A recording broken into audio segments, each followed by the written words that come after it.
Un bambino in Italia è stato ricoverato in ospedale con una grave sindrome emolitico-uremica dopo aver mangiato un formaggio al latte crudo contaminato. Una notizia che colpisce perché nessuno di noi si aspetta che un alimento così comune, simbolo della nostra tradizione, possa trasformarsi in un pericolo per la salute. Ogni anno si registrano decine di casi di sindrome emolitico-uremica nei bambini, spesso collegati a batteri presenti nel latte crudo o nei formaggi non pastorizzati.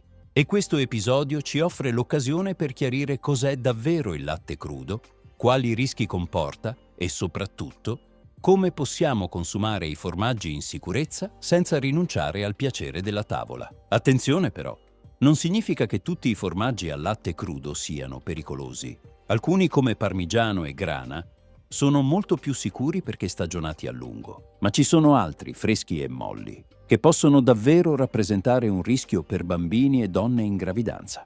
E tra poco vediamo quali. Partiamo dalle basi. Quando compriamo latte al supermercato, di solito è pastorizzato. La pastorizzazione è un trattamento termico rapido, a circa 72 gradi per 15 secondi, che elimina i batteri patogeni senza alterare in modo significativo le qualità nutrizionali del latte. Il latte crudo, invece, non subisce alcun trattamento, contiene la flora microbica originale, quindi anche eventuali batteri pericolosi. Perché allora viene ancora usato? La risposta sta nella tradizione, nel gusto più aromatico e nel mercato. Il formaggio al latte crudo è più pregiato. Alcuni formaggi famosi devono la loro complessità aromatica proprio al fatto di essere prodotti col latte crudo. Pensiamo al Parmigiano Reggiano, al Grana Padano, al Castelmagno, al Bitto o al Puzzone di Moena. Anche in Francia molti formaggi celebri come il Camembert de Normandie e il Brie de Meaux sono al latte crudo. Il problema è che nel latte crudo possono sopravvivere microrganismi patogeni. Uno dei più temuti è Escherichia coli, in particolare alcuni ceppi definiti STEC, cioè Shiga Toxin Producing Escherichia coli. Questo significa che producono una tossina molto potente, chiamata appunto Shiga tossina, capace di danneggiare i vasi sanguigni e i reni. Non tutti gli E. coli sono pericolosi. La maggior parte vive tranquillamente nel nostro intestino senza dare problemi.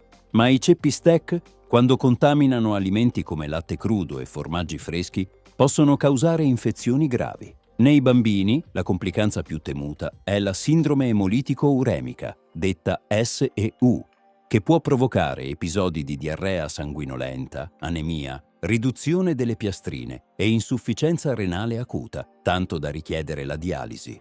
Oltre all'Escherichia coli STEC, il latte crudo può veicolare altri batteri pericolosi. La Listeria monocytogenes, ad esempio, è particolarmente rischiosa in gravidanza, perché può attraversare la placenta e infettare il feto. Anche la Salmonella, responsabile di gastroenteriti e febbre, può sopravvivere nel latte crudo. Ma attenzione, come dicevamo prima, non tutti i formaggi al latte crudo hanno lo stesso livello di rischio. I più delicati sono i formaggi molli e freschi con alta umidità e nessuna stagionatura, robiola artigianale, caprini freschi, caciotte giovani, tome appena fatte, stracchini non pastorizzati e certi camembert o brie francesi al latte crudo. In questi prodotti i batteri trovano un ambiente ideale per proliferare. Al contrario, i grandi formaggi stagionati a lungo come Parmigiano Reggiano, Grana Padano, Castelmagno o Bitto, pur essendo anch'essi al latte crudo, sono molto più sicuri. I mesi o anni di stagionatura riducono drasticamente la carica batterica e abbassano il rischio per chi li consuma. Chi deve prestare maggiore attenzione? Prima di tutto i bambini sotto i 5 anni, che hanno un sistema immunitario ancora immaturo e possono sviluppare più facilmente complicazioni come la SEU. Le donne in gravidanza, perché la listeria può causare aborto spontaneo o parto prematuro, e anche gli anziani e le persone immunodepresse, che hanno difese più basse. Per loro i formaggi freschi al latte crudo non sono raccomandati. E per un adulto sano. Qui è importante essere chiari e rassicuranti. Nella maggior parte dei casi, un adulto con un sistema immunitario normale, che consuma un formaggio al latte crudo contaminato, può avere solo disturbi gastrointestinali temporanei, come diarrea o nausea. Non bisogna quindi demonizzare in blocco tutti i formaggi al latte crudo. Al contrario, se parliamo di prodotti stagionati come parmigiano e grana, il consumo è considerato sicuro. C'è poi un mito da sfatare. La pastorizzazione distrugge i nutrienti. In realtà non è così. Le proteine, i grassi e i minerali come il calcio restano intatti. Alcune vitamine sensibili al calore come la C, la B1 e la B2 possono ridursi leggermente, ma nel latte queste vitamine sono presenti in quantità già modeste e non rappresentano una fonte nutrizionale primaria. Le vitamine più importanti come A, D e B12 rimangono pressoché inalterate. In sintesi, la pastorizzazione non impoverisce il latte, ma lo rende molto più sicuro. Per capire che non stiamo parlando solo in teoria, basta guardare l'attualità. Pochi giorni fa è stato richiamato un formaggio Casolet, prodotto in Trentino, per possibile contaminazione da E. coli stec. Il Ministero della Salute ha ordinato il ritiro del lotto numero 11, invitando i consumatori, soprattutto bambini, donne in gravidanza e persone fragili, a non consumarlo.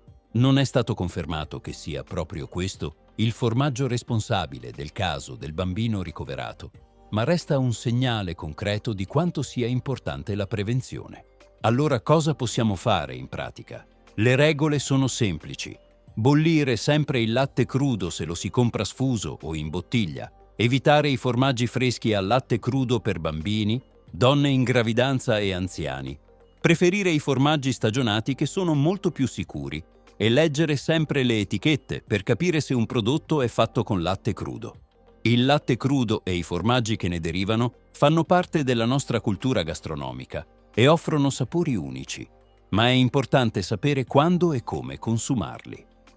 Per un adulto sano, un formaggio stagionato al latte crudo non è un problema, ma per i più fragili la prudenza è fondamentale. E qui entra in gioco l'informazione. Conoscere i rischi ci permette di fare scelte consapevoli, proteggendo la salute nostra e delle persone che amiamo. Sul canale trovi già un video sul botulino, ma prima di salutarci fammi sapere nei commenti se ti piacerebbe che facessi altri video sulla sicurezza alimentare. Possiamo parlare di salmonella o di listeria. Fammi sapere quale ti interessa di più. Se vuoi restare aggiornato e proteggere la tua famiglia, iscriviti al canale e condividi questo video. Perché quando si tratta di salute, la conoscenza è il nostro alleato più forte. Aspetto i tuoi commenti. Ci vediamo al prossimo video.